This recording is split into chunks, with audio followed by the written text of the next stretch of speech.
It is the economy. The U.S. Federal Reserve Vice Chairman Stanley Fischer, speaking in Sweden today, said, quote, the global recovery has been disappointing. He also called the U.S. economic recovery, quote, disappointing. Is he right?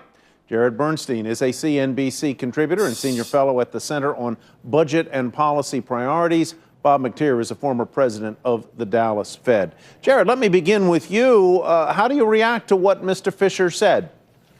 I agree with what he said, and by the way, he's standing behind a number of analytical institutions, all of whom have marked down what we call the potential growth rate for GDP. They've looked at the three factors that go into that, productivity growth, labor supply, and capital investment, and have argued that structurally they're all weaker than they used to be, and that's going to slow down overall growth. But what I think that's so important that Stan Fischer said today is that these features are not etched in stone. They can be altered by better policy, and I would argue that not only should they be, but they must be if we want to grow faster and see more prosperity. Mr. McTeer, how do you react to what Mr. Fischer said? What does it mean in the broader sense if growth is slower than we anticipated? And the third question is, how much responsibility for that slower than anticipated growth must be borne by the Federal Reserve itself? Well, a little bit, to the extent that some of it is cyclical, but I think Mr. Fischer emphasized some of these things that are more secular and have more to do with demographics.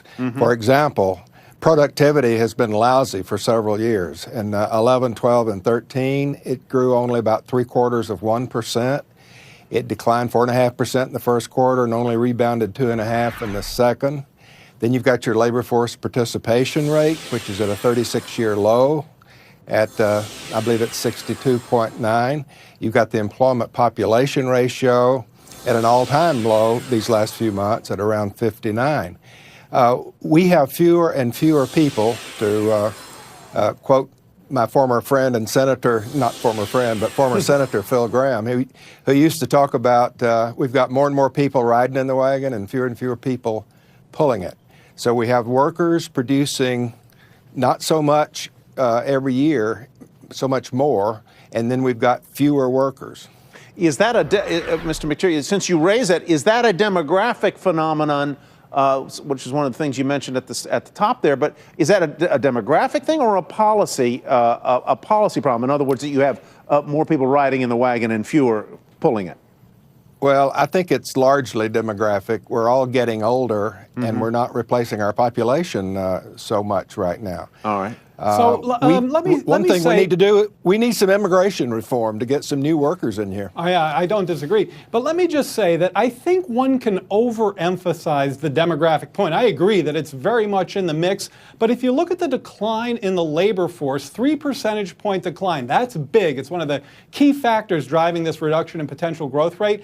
Most analysts judge that only half of that is due to demographics and the other half is due to weak demand. I mean, we have to recognize that when the housing market imploded, there was a huge wealth effect taking demand out of the economy. We also have to note, and Stan Fischer noted this today, that fiscal policy and the turn to austerity actually was a big drag on the 2013 economy, more neutral now, as he suggested. So again, yes, demographics, but that doesn't mean that these variables are immune to better policy. All right, gentlemen, last we have to leave it there, an ongoing conversation. Mr. McTeer, Mr. Bernstein, thank you very much. Sue. Thank you.